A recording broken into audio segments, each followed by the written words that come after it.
இதுக்கு பொருட்கள் பாருங்கள். வெங்காயம் 2 பெரிய வெங்காயம், 6 பச்சை மிளகாய், கருவேப்பிலை, கொத்தமல்லி பொடியாக நறுக்கி, மரவள்ளிக்கிழங்க சீவி வச்சுருக்கோம். மிக்சியில் போட்டு அரைச்சி எடுத்துகிட்டு வரணும். அது கூட 3 உருளைக்கிழங்கு கூட. அந்த உருளைக்கிழங்கு ஊசின்னு இருக்காங்க இப்போ தான்.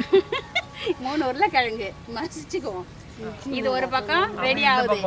அந்த பக்கம் பால் கொழுக்கட்டைக்கு உருட்டிட்டு இருக்காங்க. மறக்காம பெல் பட்டன் அமுக்கிட்டு போயிடுங்க. சப்ஸ்கிரைப் பண்ணுங்க. ஓடி போயிடுச்சு. கிழங்கு எப்படி அரைச்சி வச்சிருக்கேன் பாரு. இந்த மாதிரி அரைச்சி வச்சுக்கிட்டோம் மிக்சியில் போட்டு. அது கூட அவிச்சி வச்ச உருளைக்கிழங்கு 3 உருளைக்கிழங்கு, 1 கப்பு பச்சரிசி, 1 கப்பு பச்சரிசி,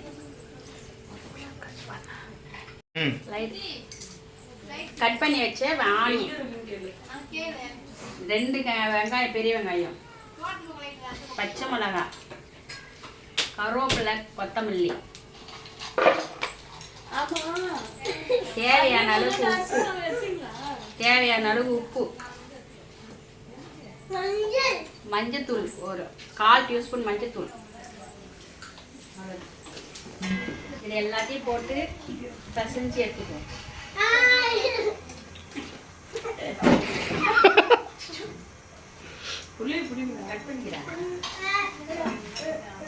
இந்த அளவுக்கு பிசைஞ்சிக்கணும்.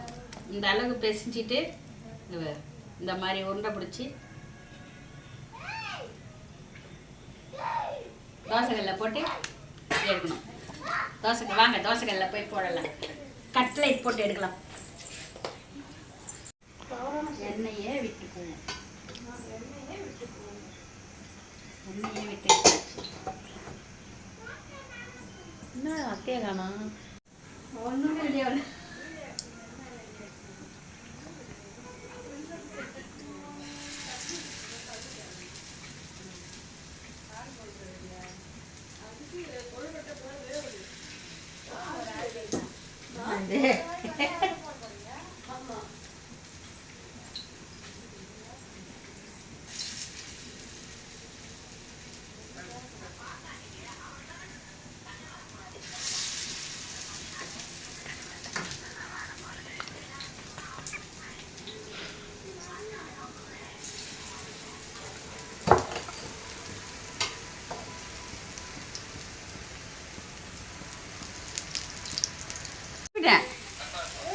இந்த மாதிரி திருப்பி போடணும்.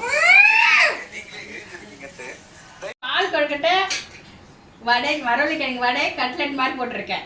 பாருங்க எப்படி இருக்கு. நீங்களும் செஞ்சு சாப்பிட்டு லைக் பண்ணுங்க, ஷேர் பண்ணுங்க, சப்ஸ்கிரைப் பண்ணுங்க. பாய், தேங்க்யூ. பெல் பட்டன் அழுத்துங்க. பால் கொழுக்கட்டை நல்லா